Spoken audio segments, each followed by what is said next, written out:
Assalomu alaykum kanalimiz obunachilari. Bugun Hyundai mototsiklni Lachin motor basib keldik. Toza motor qo'yib berdik mana. Chotkaga suv ochoklarni ham qo'yib berdik. Suv ochoklar sirayotgan ekan. 200 lik водяной motor qo'ydik. Lachin firmasida ishlab chiqarilgan.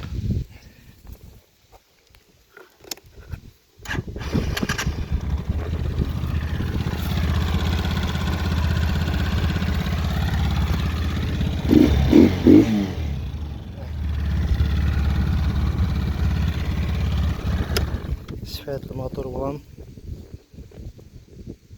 antipreslarni tozalab stonoka qilib berdik. Xudo xolasa shunday xizmatlar bo'lsa aytaverasizlar.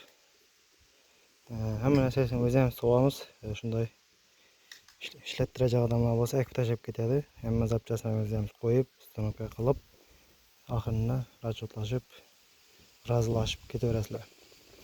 Bundan tashqari elektrika sohasini ham bu yoqlarni ham ishlab beraveramiz. Svetlari, поворотлari, hamma narsasini qo'yib, taxlab, moylarni. Ramlarni ham kraskalab beramiz. Hyundai'larning ramlari ko'p chirib ketadi. Zanglab polni noldan kraska bilan chilib olib ketib, taxlab beraveramiz. Manzilimiz Qoraqalpog'iston Respublikasi Beruniy tumanida bo'ladi. Telefon nomerimni qoldiraman. Xizmatlar bo'lsa aloqaga chiqaverasizlar. Bu yoqda o'zining eski motori bor, chiqarilgan Hyundai Rodnoy.